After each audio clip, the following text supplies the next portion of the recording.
আসসালামু আলাইকুম।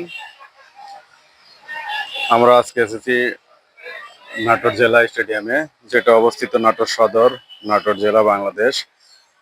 আপনারা সবাই জানেন, নাটোরের একটি কৃতি সন্তান বাংলাদেশ জাতীয় টিমে খেলে থাকেন। তিনি হচ্ছেন তাইজুল ইসলাম। তিনি নাটোরের এই ছোট্ট জেলা স্টেডিয়াম থেকেই খেলেই আজকে বাংলাদেশ জাতীয় দলে খেলার সৌভাগ্য অর্জন করেছেন। যদিও নাটোর জেলা স্টেডিয়ামটি আপাতত খেলা বন্ধ, কারণ এখানে একটি অস্থায়ী সেনাবাহিনীর ক্যাম্প গড়ে উঠেছে। আপনারা জানেন, বাংলাদেশের 5ই আগস্ট 2024-এর পরে অন্তর্বর্তীকালীন সরকার ক্ষমতা নেওয়ার পরে সেনাবাহিনী মাঠে অবস্থান করছেন, যার কারণে স্টেডিয়ামটি এখন সেনাবাহিনী ক্যাম্পে পরিণত হয়েছে। এটি হচ্ছে জেলা স্টেডিয়ামের বাইরের অংশ, যেটা দেখলে যে কারোরই মন ভরে যায়।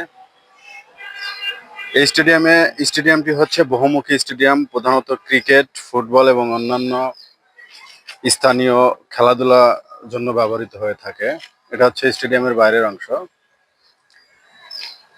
এখানে দর্শক বসার সুব্যবস্থা রয়েছে। প্রশিক্ষণ এবং স্থানীয় টুর্নামেন্টের জন্য মাঠটি পরিচালিত হয়।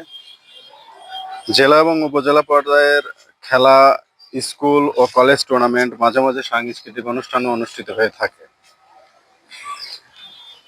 সেনাবাহিনী ক্যাম্প থাকার কারণে আমরা আপনাদেরকে স্টেডিয়ামের ভিতরটা দেখানোর সম্ভব হচ্ছে না।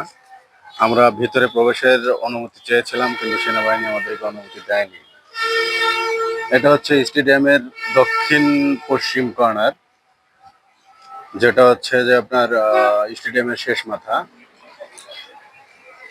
এখান থেকেই বিখ্যাত প্লেয়ার বাংলাদেশের তাজুল ইসলামের গড়ে ওঠা। তাজুল মূলত এই স্টেডিয়াম খেলেই আজকে জাতীয় দলে খেলেন। ওনার বাড়ি হচ্ছে আশপাশেই ডিসি পার্কের অপোজিটে। তো এই ছিল আমাদের আজকে নাটোর জেলা স্টেডিয়ামের বাইরের অংশ।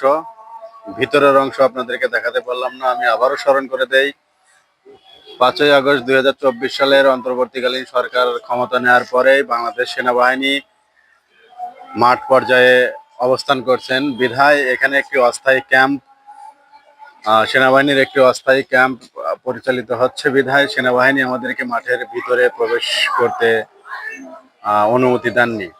যার কারণে আমরা আসলে মাঠের বাইরের অংশটুকুই আপনাদেরকে দেখাতে পারলাম।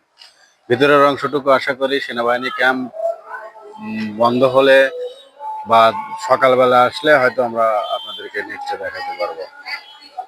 তো ভালো থাকবেন সবাই, আমাদের পেজটি ফলো করবেন, দোয়া করবেন আমরা যেন আরো নিত্য নতুন তথ্য আপনাদেরকে নাটোর জেলা স্টেডিয়াম সম্পর্কে দিতে পারি।